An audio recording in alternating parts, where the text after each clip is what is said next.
Bonsoir à tous et bienvenue dans la bande. Je suis ravi de vous retrouver pour ce nouveau numéro de BDLB. Le long week-end a commencé pour les chanceux. 4 jours pour se reposer, pour souffler et tout simplement pour se retrouver en famille. Ça tombe bien car ce soir, dans votre émission Bienvenue dans la bande, on a un bon plan à vous proposer pour ce long week-end, un week-end de 4 jours. Sachez que demain débute la 18e édition de la fête de la mer. Ça se passe à Poum, au village de Chélo. Et cette année, le thème choisi, c'est les gardiens de la mer. Vous l'aurez deviné, ça sera le thème de notre émission Bienvenue dans la bande ce soir. Quelles sont les techniques de pêche utilisées? Quels sont les produits que vous allez retrouver dans les stands et quels seront les prix? On va tenter de répondre à ces questions ce soir dans votre émission. Et dans la troisième et dernière partie de Bienvenue dans la bande avec Stéphanie Marlier, on va voir que la mer est pleine de surprises. Elle va nous présenter des créatures à la fois effrayantes et spectaculaires. Je vous présente la bande avec moi sur le plateau. On commence par Natacha Ogui, c'est notre journaliste basée à Ouégoua. Ce soir, Natacha, tu vas nous raconter les coulisses du tournage. Et notre invité, Jean Guatotti, qui est le vice-président du comité organisateur de la fête de la mer à Poum. Bonsoir à tous les deux. Bonsoir. Soyez pas timides, on est dans Bienvenue dans la bande, c'est tranquille, cool, zen. On est là pour donner des informations dans une ambiance conviviale et chaleureuse. Ça va? Merci d'être avec nous, merci d'être avec moi en tout cas ce soir sur le plateau de Bienvenue dans la bande. Ce soir, nous allons vous donner la possibilité de revoir le feuilleton et notamment les 3 volets qui ont été diffusés à partir de lundi, mardi, mais également celui de ce soir dans le JT d'Élise. Donc les 3 volets concernant le feuilleton qui est cette semaine consacré à la préparation de la fête de la mer. Je commence avec Natacha, notre journaliste basée à Ouégoua. C'est elle qui a tourné, qui a réalisé ce feuilleton, donc qui était à la pêche avec les pêcheurs et pêcheuses de Poum et de la commune de Bélève. Donc Natacha, tu as tourné la pêche à la savonnette, la pêche au picot, la pêche au tazar ou encore la pêche à l'anémone. Voilà, ce sont des feuilletons, des volets que vous allez retrouver dans votre feuilleton du lundi au vendredi dans le JT d'Élise. Natacha, quelle pêche t'a le plus marqué? Alors, c'est la pêche au picot. J'en étais sûr. Pourquoi? Ça a été sportif. Très. En fait, on a dû courir, les pêcheurs ont dû courir après les picots. Oui. Et du coup, moi, j'ai dû suivre avec la caméra aussi bien, la caméra à la main et avec la GoPro. La grande caméra et la petite caméra. Est-ce que tu t'attendais à ces conditions de tournage? Est-ce que tu t'es préparé mentalement? Est-ce que tu as dû faire quelques secondes d'échauffement et d'étirement parce que c'est quand même sportif, non? Oui, mais en fait, on a l'habitude à la maison avec mon papa, du coup... Ah, tu es une pêcheuse dans la vie de tous les jours aussi. Non, je ne veux pas dire pêcheuse, mais j'accompagne souvent mon père. Mais là, avec la caméra, ça change la donne. Voilà. Elle est lourde. Elle est lourde. Et puis, tu as les pieds dans l'eau aussi. Oui. Du coup, tu as dû faire très attention. Il fallait que je fasse attention, oui. Et donc, parle-nous un peu de comment ça s'est passé, les picots. Là, on le voit avec l'image, tu nous ramènes ces picots tournés et dans le filet, mais vous avez dû chercher. Comment ça s'est passé? Vous avez cherché longtemps? On a cherché, on a fait le tour de l'île où on était. Et en fait, on n'a pas trouvé le picot aux premières heures où on est allé. Du ça coup, commençait à quelle heure? Ça a commencé vers 9h, 9h et quelques. Et en fait, le picot, on est tombé sur le grand banc de picot vers 11h midi. Oui. Mais on a fait plusieurs tours de l'île avec Dogan et ses garçons. Vous avez cherché quand même. Oui. Vous les avez trouvés, on va le voir ce soir. On vous réserve un petit extrait de justement comment ça s'est passé, comment ils ont fait pour trouver les picots. Puis ils ont leur petite technique à eux pour trouver et puis analyser le bon de picot. On va le voir tout à l'heure dans l'extrait. Jean Guatotti, le picot, c'est quand même, je vais dire, le produit, le poisson le plus convoité durant la fête de la mer à Poum. Oui, bien sûr, parce que, premièrement, elle est ouverte. La pêche, elle est ouverte. Oui, c'est ça. Voilà. Ça, c'est un truc, quelque chose à bien préciser. Oui, c'est un produit qui est très recherché, aussi bien par les gens que par le colportage pour nous mettre et puis tout. Mais c'est très recherché, ça c'est sûr. Alors, en tant que vice-président du comité organisateur donc, de la fête de la mer de Poum, est-ce que déjà vous pouvez nous présenter cet événement? C'est la 18e édition? C'est la 18e édition.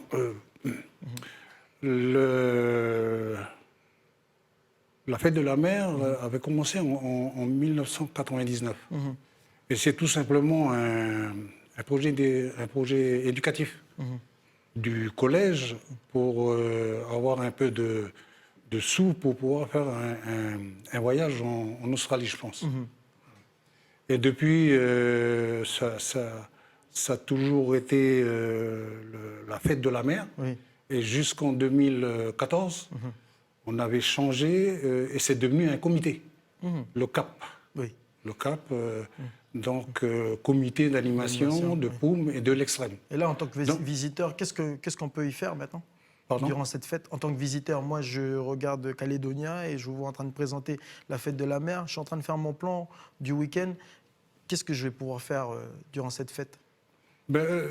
Pendant cette fête-là, vous avez des stands, mais c'est surtout le poisson C'est ça, qui est qui sera vendu. le phare du poisson. Donc, il y aura des tasards, des poissons du tasard de Belep, et bien sûr le picot, et surtout le picot et le crabe d'Arama. On va les acheter J'espère, frais voilà. Oui, bien sûr. Sûr. ou préparés aussi. Les Oui, deux bien sûr. possibilités. Dans les stands, de toute façon, on leur a dit, on a dit aux gens qui prenaient des stands de cuisine, par exemple, de faire spécialement que la cuisine avec les fruits de mer. Donc c'est un marché aux poissons. Voilà. Et est-ce qu'on a d'autres activités aussi autour, justement, pour occuper les enfants, si on veut Oui, bien sûr, il y a les activités nautiques. Voilà, ok. Il y a les activités nautiques et puis les visites des îles, Oui, oui. les visites des îlots, Ça, ce sont des activités qui commencent dès demain. dès demain. Ok, de toute façon, on va voir le détail dans quelques instants dans la deuxième partie avec Clémence Losseron. J'aimerais qu'on se concentre sur les techniques de pêche. Là, on va voir dans quelques instants l'extrait du reportage du feuilleton qui a été diffusé lundi sur la pêche au picot, justement, non, sur la pêche à la savonnette. Les techniques de pêche, est-ce qu'elles restent traditionnelles ou est-ce que le mode de pêche a évolué? Non, je pense qu'il y a ceux qui ont gardé la tradition. Prenez par exemple l'exemple de la savonnette. C'est une tradition. Et il n'y a qu'à Arama qu'on trouve la Arama, façon c'est de une pêcher. commune- Parce qu'il y a une façon de pêcher. Une tribu de On ne Poum, pêche pas Arama. n'importe comment, oui. Il y a une façon de pêcher. Voilà. Par contre, où ça a un peu évolué la façon de pêcher, c'est le picot. Donc, il y avait une technique des vieux, et maintenant, c'est avec une selle. Et puis, par exemple, le tasard. Le tasard, c'est à la traîne. Oui. C'est comme, Ouais. voilà. On va voir les différentes techniques tout au long de cette émission. La fête de la mer, elle commence demain. Elle dure 3 jours jusqu'à samedi. Donc, il y aura bien entendu un marché de poissons avec des coquillages, des poissons et puis aussi des crustacés qui seront vendus dans les stands. Plus de 26 produits seront proposés. Est-ce que l'entrée est gratuite au village sur le site? Exactement. L'entrée est gratuite. L'entrée est gratuite. Ok, Voilà. c'est déjà une bonne nouvelle.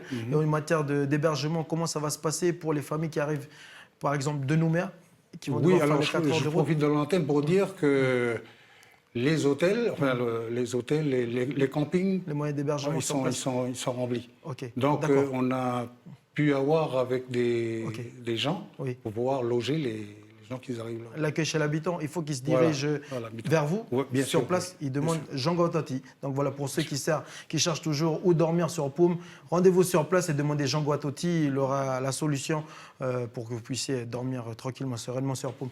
Natacha, est-ce que tu connaissais, avant de voir l'extrait sur la pêche à la savonnette, tu connaissais cette pêche? Oui. Avec des grands-mères sur Puebo, il y en avait qui pêchaient. Et au niveau de la pratique et la pêche, Mais ça se fait de la même Non, manière ça se à Puebo? faisait, enfin, ça se fait pas de la même manière sur Arama où je suis allée. Ils avaient une façon de pêcher. Oui. En fait, ils étaient de dos à. Dis pas trop, on va regarder l'extrait. Donc ils étaient de dos. Oui. Alors on va voir pourquoi les pêcheuses d'Arama se mettaient dos aux montagnes pour pêcher la savonnette. Reportage dans cet extrait. Donc l'extrait du feuilleton qui a été diffusé lundi dans le JT. J'en dis pas plus, regardez.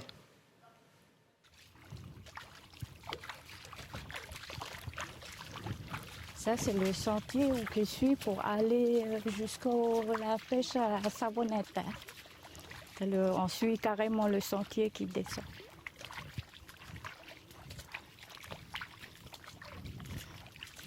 Là, elle a trouvé une savonnette. Elle va le tirer. J'enfonce le fer là dedans la terre et puis on attend bien le bruit. Et puis voilà, malheureusement, il y a quelques points là, elle est mal. Ah. Oui, Ah oui. mais sinon, voilà, c'est le bruit là qu'il faut reconnaître. Parce que le coquillage, il est comme ça. Là. Dans la terre. Oui. Quand on est ici à la pêche, il faut se mettre de dos. Dos de la montagne. Oui. Pas vers. Donc, oui, voilà, comme ça sur Nénéma, quoi. Nous, on regarde vers la mer, hein, De pêcher la savonnette. C'est dans le tabou, je sais pas, parce que peut-être on risque de ne pas trouver. Il y a toujours les interdits par rapport aux petits nains. Ils ont un lien avec cette coquillage-là. Et quand tu dis qu'ils ont un lien, c'est parce qu'en fait, ils sont les gardiens ou c'est eux qui ont l'habitude de pêcher? Là, il y a un là. Un là. Oui. C'est-à-dire c'est eux qui sont plantés. C'est eux qui plantent cette coquillage-là. Là. C'est pour ça qu'on respecte, on tourne le dos. Voilà, faut pas qu'on regarde. Nous. Parce que ça, c'était à eux. Ça. Sinon, ils vont mettre le caillou à la place de la savonnette. Waouh! Ça risque quand même d'être embêtant s'il n'y a que des cailloux à la place de la savonnette. Donc voilà, vous venez de découvrir, chers téléspectateurs, pourquoi les femmes d'Arama pêchent la savonnette dos tourné, dos à la montagne, de manière à ce que les visages ne soient pas perçus par les lutins qui sont propriétaires et gardiens du mollusque dans cette région. Et planteurs. Et planteurs de ce coquillage. Est-ce que tu avais l'impression d'être regardé par les lutins, toi, avec ta caméra? On Est-ce que va tu dire as senti le côté mystique quand même? J'ai plus senti le côté mystique dans le fait que les mamans, elles me regardaient bizarrement quand je me déplaçais. Oui. Surtout quand j'allais devant eux et je les regardais. Du coup, du coup, c'est moi qui étais face à la montagne. Et du coup, j'avais un peu l'impression, pas qu'elles me regardaient mal, mais elles avaient peur qu'au bout du fer, ce ne serait pas... Un caillou. Voilà. Est-ce que tu connaissais cette histoire de Non, Tina je avant de connaissais pas, venir non. tourner? C'est quand même une histoire magnifique. Une histoire magnifique, c'est pas une histoire, c'est une pratique, c'est une tradition. Une tradition. Voilà. Est-ce qu'elle est relayée durant la vente du mollusque à la fête de la mer? Parce que les visiteurs, ils sont quand même friands de ce genre d'histoire quand même. Et le fait de se dire qu'on mange un mollusque, il y a toute une symbolique et puis une pratique assez rituelle derrière dans la manière de pêcher. Est-ce que ça vous aide? Il y a durant que les fêtes, à eux Oui. qui appartient d'expliquer ou pas. C'est leur tradition. S'il faut demander, peut-être que le diront. Peut-être demander à des conteurs de venir Oui. raconter Bien cet sûr. univers. Cet univers qu'il y a autour de la pêche. J'aimerais qu'on reste encore sur les techniques de pêche. On va regarder un extrait sur la pêche du Tazar avec des pêcheurs de Bélep. Là aussi, la manière de pêcher, elle est restée la même. Oui, voilà, La pêche à la exactement. traîne. Oui, pourquoi, justement? Je pense qu'il n'y a pas une autre façon de pêcher le Tazar. Il n'y a que comme ça. Donc voilà, je pense qu'ils ont continué. C'est ce que leurs grands-pères et tout ont fait. Et ils continuent toujours. En tout cas, encore une fois, c'est notre pêche sportive, comme le disait Natacha. Oui. Si je peux revenir, en fait, sur place, je demandais aux pêcheurs si... Mais c'est un bois. à M. Tamboyon s'il lui arrivait de pêcher avec les leurres. Et du coup, ce qu'il m'a répondu, c'est qu'en fait, non. Et que sur l'île, il y avait d'autres personnes qui utilisaient les leurres, mais que lui, avec l'autre monsieur, les deux messieurs avec qui ils étaient, Oui, les deux et pêcheurs. avec qui ils pêchent presque tous les jours, ils vont au Rouget. En fait, avant d'attaquer la pêche au Tazar, on était allé à la pêche au petit Rouget, là, petit comme ça, et justement pour appâter les Tazars. C'est que du vif, il n'y a pas de Que leurre. du vif. Et Et ça il marchait. disait que c'était justement, c'est ce que les Tazars préféraient, du poisson frais et surtout le Rouget. Ils sont comme l'homme. On va voir en tout cas ce que ça a donné. Regardez cet extrait.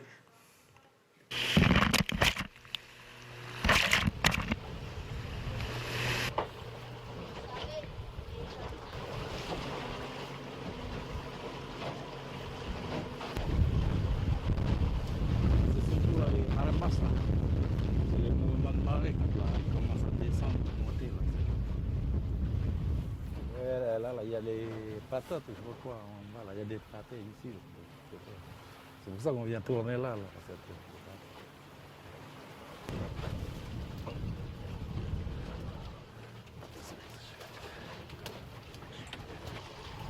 Lagi orang jago lagi.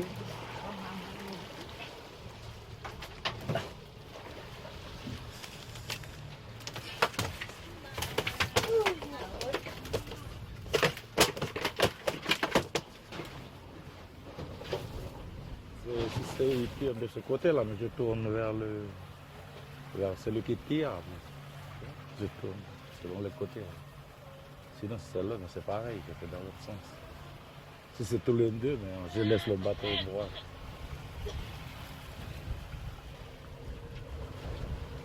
C'est-à-dire qu'à chaque fois, tu dois toujours surveiller. Ah ouais, les deux là. Celui qui tire comme ça, le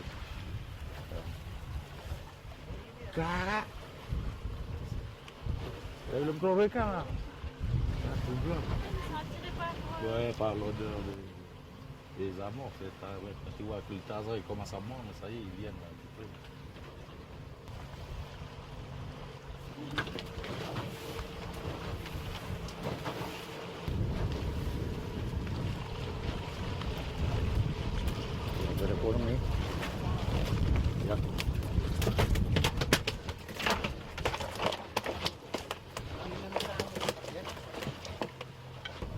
Voilà, des sacrées prises de nos pêcheurs de Belep. La communauté la population de Belep que l'on salue au passage, Natacha, comment ça s'est passé avec les pêcheurs? Ils ont vite accepté de pouvoir être filmés parce qu'il y a certains pêcheurs qui veulent garder quand même secret leurs endroits de pêche. Oui, Ils ont avec vite accepté. il n'y avait pas eu de soucis. Et Au ils a- contraire, ils étaient contents. Ils étaient contents. Et ils adorent être en contact comme ça avec du monde. Enfin, en général, le pêcheur, là, les petits pêcheurs, comme on dit, ce sont des personnes qui veulent rester seules dans leur monde. Non, moi je pense pas parce que je pense que Belep, dans son isolement, essaye de rechercher des contacts. Ok. Et on s'est aperçu quand on est monté pour une réunion, on sentait qu'ils recherchaient un contact. Ils sont trop isolés. Oui. Prenez par exemple la fête du Tazar. Oui, la fête du Tazar. Donc ils sont, si vous voulez, il y a presque jamais personne. Oui, oui. C'est-à-dire si, il y a du monde, mais Oui. c'est parce que C'est ce pas le qu'ils nombre ont de personnes prévu. escomptées. Voilà. Oui. Et Donc là- avec eux, on a essayé de faire un partenariat de façon à ce que si l'année prochaine ils veulent faire leur pêche de Tazar, on le fera à Poum, Ok. de façon à ramener plus de monde. C'est au Voilà. niveau du Parce moyen que de c'est transport. ça, c'est l'isolement Qui pose surtout problème. de Belep. Et là, ils qui prévoient une tonne durant Oui, votre dernière oui, réunion, oui, ça s'est oui. passé ce Quand week-end. Quand on est monté pour la réunion, on n'a pas parlé de kilos, on a parlé de tonnes. C'est un bon Donc, augure, ça, pour les... voilà, et puis on voit dans le reportage que bon, s'ils disent que c'est en tonnes, c'est que bon, ils sont capables de pêcher, quoi. Et là, on voit que la technique, elle est restée la même. Mais Oui. j'ai envie de dire que si à partir du moment on voit que la pêche peut nous rapporter beaucoup, est-ce qu'ils nous ont pas pensé à un moment donné de faire une pêche, mettre en place une pêche avec des machines pour ramener plus de poissons et pour vendre plus et obtenir plus d'argent de poche, j'ai envie de dire ça comme ça. Ils l'ont fait. Il y a une association, une société, je pense, qu'ils ont dû ouvrir à Belep. Alors qu'après, ça n'a pas marché, mais ils avaient tout prévu. Il y avait même des pompes d'essence, et puis tout. La technique de pêche, la découpe même de poissons. Et puis bon, peut-être que ça n'a pas été bien géré, je ne sais pas. Mais en tous les cas, ils avaient un outil. Jean Guatotti, les picots aussi, on peut parler aussi en termes de tonnage. Non, je ne pense pas. Je pense pas. Donc vous conseillez plutôt aux Calédoniens de se rendre dès jeudi, à partir de demain, rendez-vous pour ceux qui ont envie d'avoir du picot, il n'y en aura Bien pas sûr. pour tout le monde. Voilà. Donc quel sera le prix? Eh ben, je vous propose que l'on découvre le prix du Pico, le prix du Tazar et tous les produits, les 26 produits qui seront proposés. Non, pas les 26 produits, mais en gros, on va vous donner les produits principaux, les produits attendus par les Calédoniens qui feront les déplacements. Je rappelle que la fête de la mer, c'est à partir de demain, cela jusqu'à samedi. On fait une petite pause et on se retrouve dans la deuxième partie pour découvrir les prix. À tout de suite.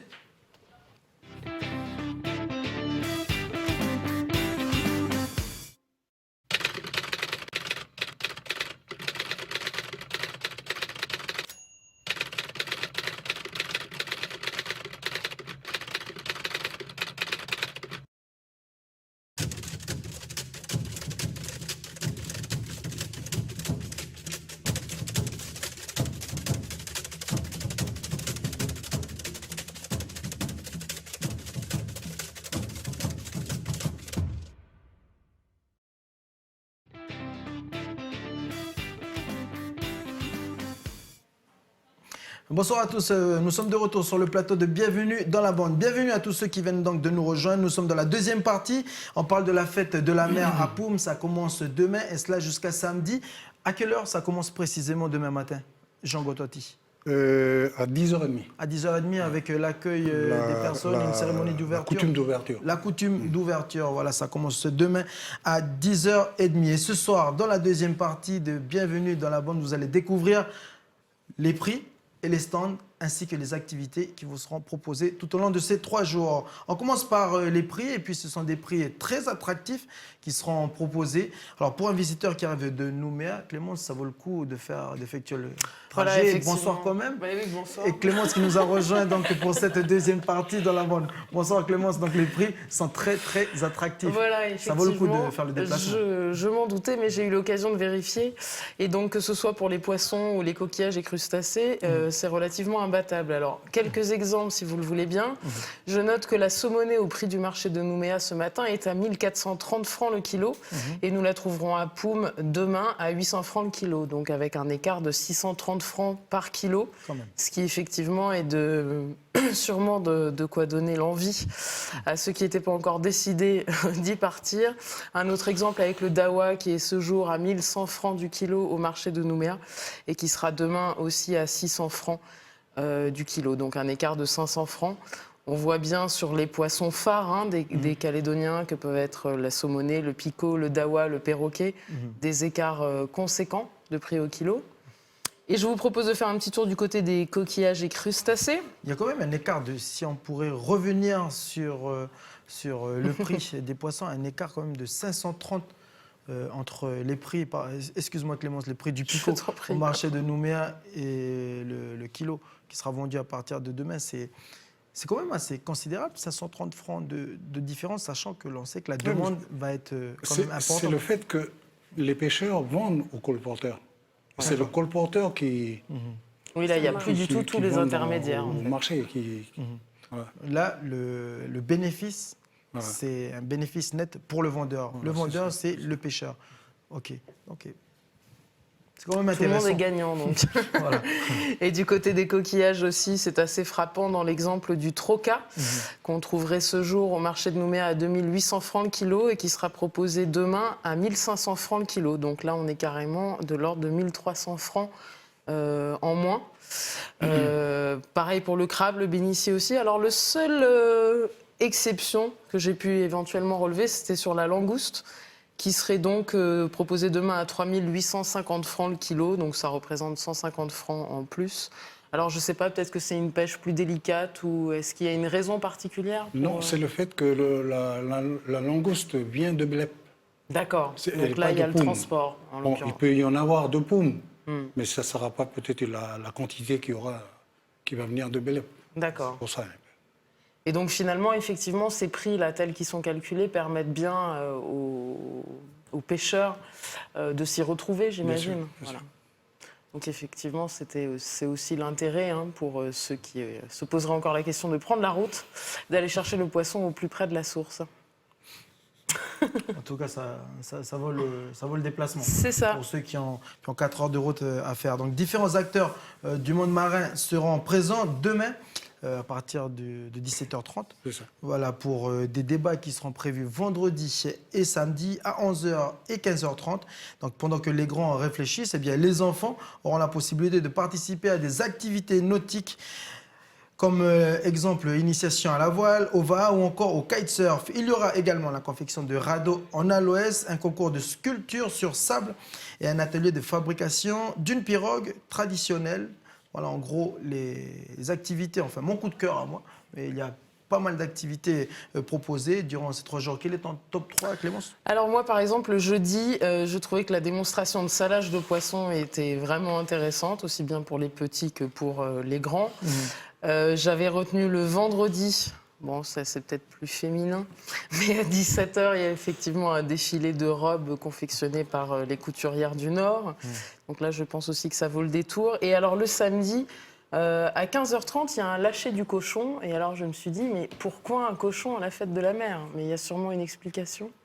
Non, on s'attendait à un lâcher de Taza que Natacha aurait organisé en tant que speaker.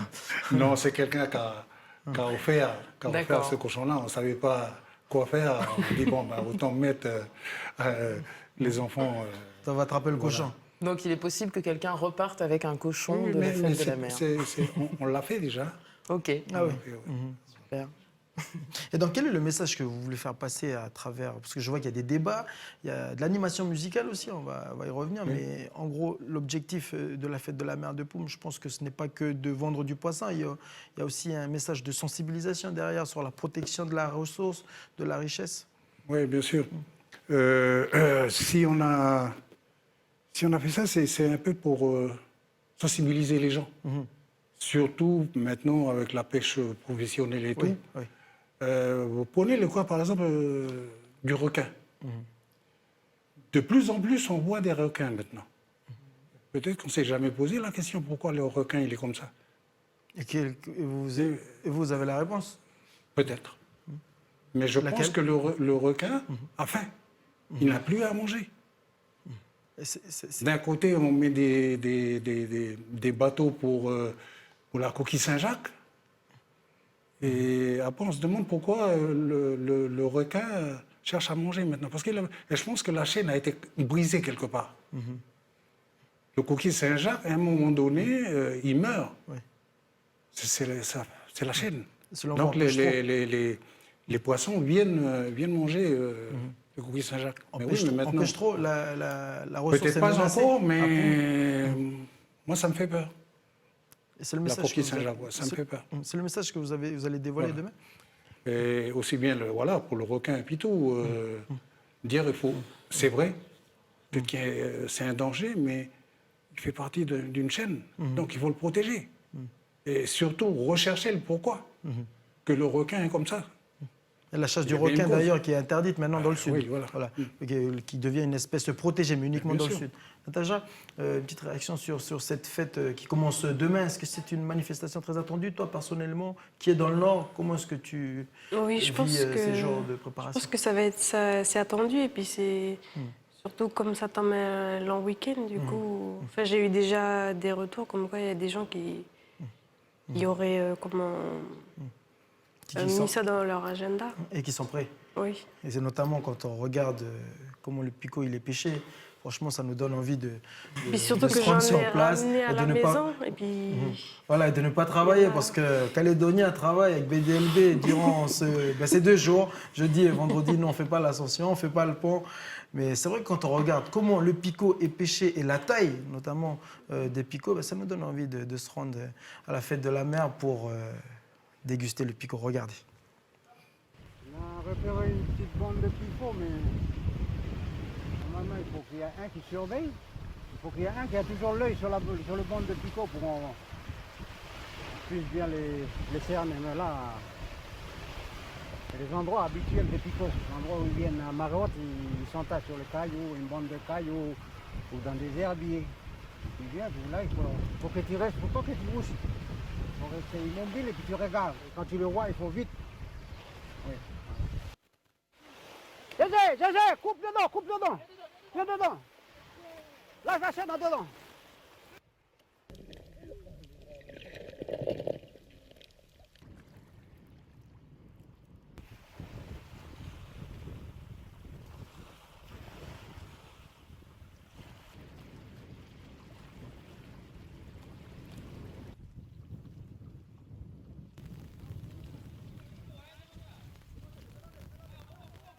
Loulou, ferme.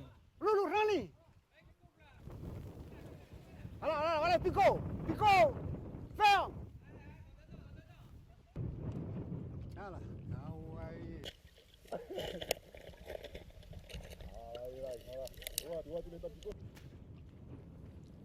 Là, on les a repérés, c'est par rapport aux bandes de millet jaune. T'as les millet qui est jaune là. Quand ils sont là, mais les picots, ils sont à côté. Ça fait les millet, ils étaient là. Les queues bleus là-bas, mais les picots, ils étaient là. Et quand Caïn, il a coupé là, mais ils sont descendus.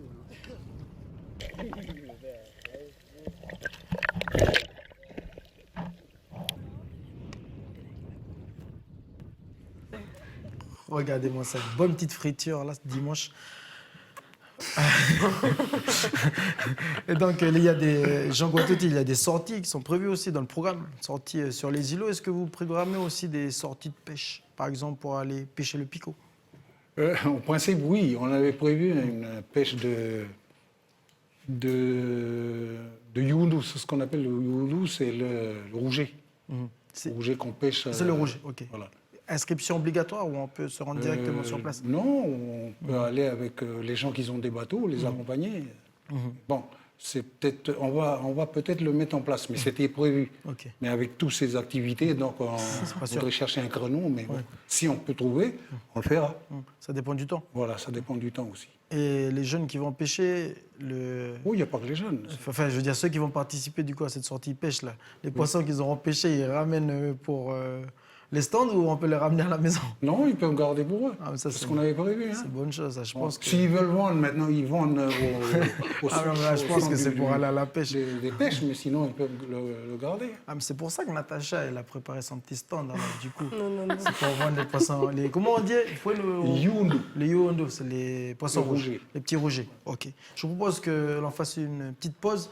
On se retrouve juste après pour la troisième et dernière partie. Merci Clémence de nous Avec avoir plaisir. donné Merci toutes à vous. ces idées sorties et puis la programmation. Il y a également de l'animation musicale à retrouver à partir de samedi soir, Clémence. Vendredi soir, Vendredi si je ne soir. m'abuse. Avec le groupe phare de la région, le groupe Charabine. Merci.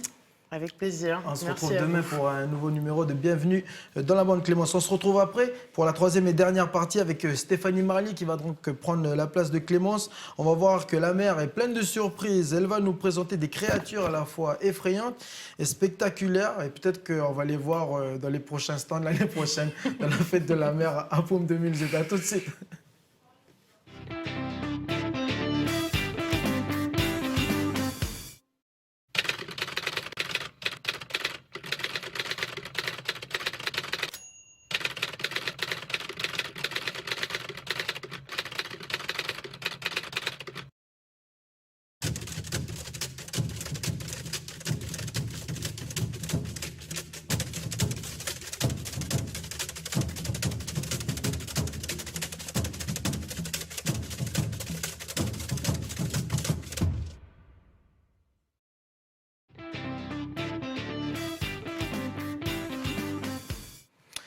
De retour dans Bienvenue dans la bande, vous êtes dans la troisième et dernière partie. Je vous rappelle que l'on parle de la 18e édition du festival de la fête de la mer à Poum. Ça commence demain jusqu'à dimanche, donc ouverture demain à 10h30 avec nous, et jusqu'à samedi plutôt. Avec nous pour en parler, Jean Guatotti, le vice-président du comité organisateur, et Stéphanie Marlier a rejoint la petite bande. Steph, bonsoir. Bonsoir Jimmy. Dis-nous tout.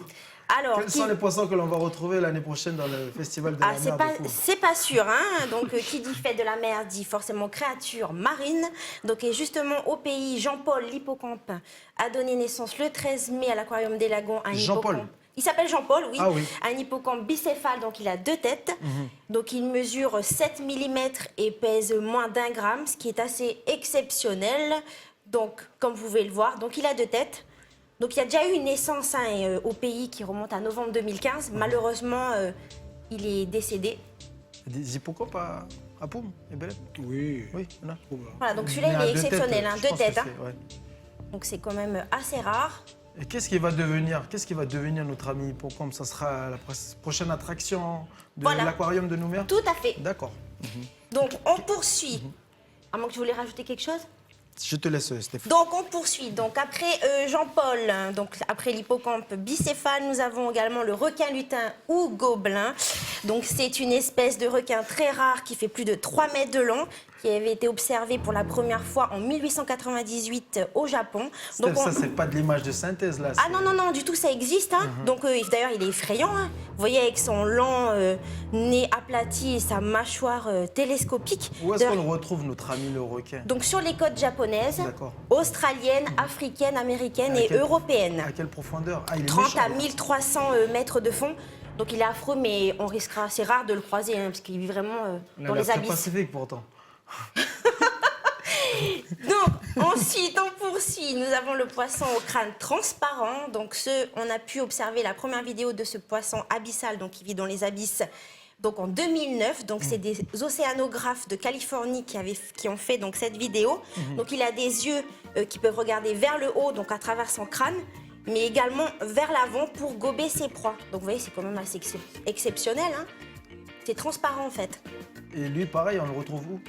Lui, on le trouve en Amérique. En Amérique, uniquement en Amérique. Oui. En Amérique, oh là là, tranquille, ça va.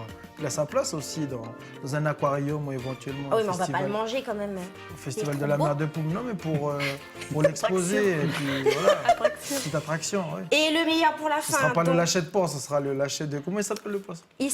en fait, on l'appelle juste le poisson au Ou le crâne lâcher de transparent. Jean-Paul. Oh non, pas Jean-Paul quand même. Donc Petit le clin d'œil. blobfish, le meilleur pour la fin. Donc c'est une espèce de poisson qui vit également dans les abysses. Donc il est constitué d'une masse gélatineuse. Donc il vit au large des côtes australiennes et tasmaniennes. Donc pourquoi je vous parle de lui? C'est parce que c'est une véritable star sur Internet à cause de ses photos. D'ailleurs qui lui ont valu le surnom d'animal le plus laid au monde. Mais on le retrouve également dans le film Men in Black 3. Oh, le pauvre. Voilà, mais également dans la série, ceux qui connaissent la série Grimm. Ah ouais. Donc il faut savoir que le blobfish, il a un aspect très différent dans son milieu naturel. Donc son corps, il change lorsque ce dernier est ramené à la surface. Et c'est pour ça que c'est à cause de la C'est à cause de l'homme en fait décompression. qu'il devient comme ça. Voilà. Ah. Il y a un effet écrasé. Ouais. Il est vraiment affreux. Et Je sais pas ce que ça vous se en mange pensez. ou pas? Non, il y en a qui le mangent, mais généralement ça se mange pas. Mais pourquoi il le ramène du coup? Ah non, C'est les Japonais. En fait, par c'est inadvertance. Voilà. C'est les chalutiers de fond en fait qui le ramènent. Oui. Donc les Japonais, bien sûr, ils le mangent parce qu'ils mangent un peu tout. Oui. Mais bon, ça se mange pas. Ça termine dans les sushis. Voilà, c'est ça. Donc faites Natacha, attention quand vous prochain allez manger des reportage sushis. Non, merci. au Festival de la Fête de la Mer à Poum. On arrive au terme de cette émission. Merci Steph pour ces idées de portraits. Oui, sacré à portrait. réaliser pour le JT. Vous parlez, Steph vient d'évoquer un mot qui est important aussi et puis qui a beaucoup de sens pour les pêcheurs de Poum, notamment la surpêche. C'est aussi une problématique que vous connaissez. Oui, bien sûr, parce que maintenant, avec le système de pêche professionnelle et tout, donc qui dit professionnel, c'est bateau et tout. Peut-être sensibiliser les pêcheurs ou même la population à faire des aires marines protégées. Il n'y a que comme ça qu'on peut sauver les poissons à l'avenir. Sinon, laisser tel qu'il est, je ne sais pas, peut-être d'ici 10 ans, on n'en a plus rien. Peut-être même plus de picots. Ouais. D'où la nécessité de voilà. protéger. Et je pense qu'il y a quelque chose que je trouve de bizarre, c'est que le picot, dans le reportage, c'est à Talon, à l'extrême nord, et on fait un élevage au sud. Pourquoi ne pas le faire au nord? Il faut faire la demande. C'est notre affaire. Voilà. En tout cas, l'appel est donné, l'appel est lancé. Ce sera l'occasion, durant cette fête, vu que vous allez rencontrer des professionnels de la mer, de peut-être leur soumettre la proposition. Pourquoi pas? En tout cas, merci. On rappelle que la fête de la mer, ça commence demain, à partir de 10h30 au village de Chello, à Poum, et cela jusqu'à samedi. Merci, Jean Guatotti. Merci pour toutes ces précisions. Merci, Natacha. Bon courage pour la fête de la mer qui nous réserve encore quelques surprises vu les photos de Stéphanie. Steph, merci. Merci. Et puis, bonne soirée. Quant à nous, on se retrouve demain pour un nouveau numéro de Bienvenue dans la bande. Bienvenue dans la bande qui ne fait pas le pont, qui n'a pas de jour férié. On se retrouve demain, et cela jusqu'à vendredi. Bonne soirée à tous et à demain.